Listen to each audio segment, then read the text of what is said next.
El capítulo 2 se enfoca en los intereses económicos en los Estados Unidos en 1787, destacando la importancia de comprender que el progreso social está impulsado por intereses opuestos en la sociedad.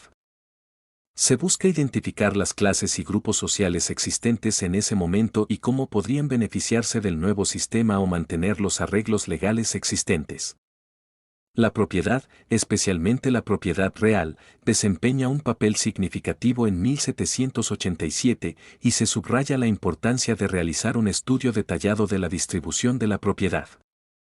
Recopilar datos económicos es un desafío debido a la falta de registros completos, pero se sugiere el uso de registros de evaluación estatal y registros locales para recopilar información sobre la propiedad y su distribución. También se necesitan datos sobre la distribución geográfica del dinero, los valores públicos y su propiedad, que pueden obtenerse de declaraciones de impuestos, registros locales y otras fuentes. El capítulo reconoce que estos registros pueden estar incompletos o fragmentados, pero destaca la importancia de recopilar estos datos para comprender las fuerzas en juego durante la creación de la Constitución. En 1787, 4 grupos estaban legalmente definidos como económicamente marginados: esclavos, siervos contratados, hombres sin calificaciones de propiedad para votar y mujeres sin derechos de voto. Estos grupos no estaban representados en la Convención Constitucional, lo que influyó en la naturaleza de la Constitución. La falta de representación de estos grupos marginados contribuyó a que la Constitución no abordara plenamente cuestiones como la esclavitud y los derechos de las mujeres.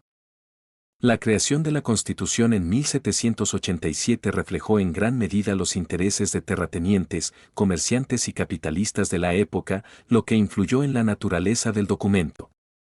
La falta de representación de grupos marginados y trabajadores industriales en la Convención tuvo un impacto en las cuestiones abordadas en la Constitución. En términos de política social, la clase trabajadora no fue una preocupación importante para los estadistas de la época de 1787.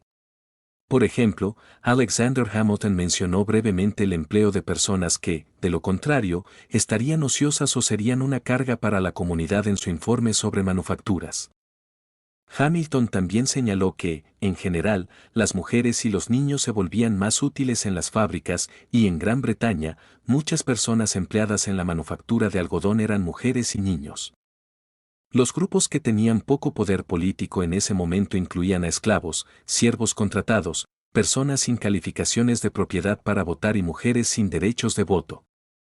Estos grupos no estaban representados en la Convención Constitucional de 1787, excepto en la medida en que quienes tenían el poder económico y el derecho de voto debían proteger sus propios intereses contra posibles amenazas de estos sectores marginados.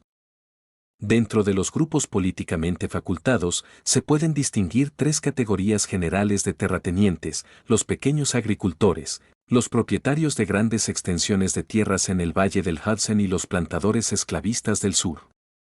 Los pequeños agricultores eran en su mayoría de origen europeo y estaban endeudados por la compra de tierras, dependiendo de las ciudades para obtener el capital necesario para desarrollar sus recursos. La segunda categoría incluía a los propietarios de grandes extensiones de tierras en el Valle del Hudson en Nueva York, que no se oponían a la emisión de papel moneda, ya que la carga recaía en los capitalistas. El tercer grupo estaba formado por los propietarios de esclavos en el sur, que tenían un conjunto de intereses específicos y estaban dispuestos a unirse a la Unión para beneficiarse de un gobierno federal fuerte que pudiera mantener el orden en caso de insurrecciones de esclavos. Estos diversos intereses económicos influyeron en la creación de una constitución que reflejara una amalgama de intereses económicos que trascendían las fronteras estatales. La constitución resultante permitió la creación de una unión federal fuerte capaz de regular el comercio y mantener el orden en un momento en que la estabilidad era crucial. A pesar de las diferencias entre los estados del norte y del sur en asuntos como las regulaciones comerciales, encontraron un terreno común en la necesidad de un gobierno federal fuerte para garantizar la estabilidad y la seguridad. Además, la disposición a aceptar regulaciones comerciales desfavorables se compensó con la protección contra posibles insurrecciones de esclavos. Además, existía un segundo grupo de intereses económicos relacionados con la propiedad personal, como el dinero prestado, valores estatales y continentales, existencias de bienes, instalaciones manufactureras, pagarés de soldados y envíos marítimos. Estos intereses estaban interesados en un gobierno federal fuerte que pudiera pagar su deuda y mantener el valor de sus inversiones.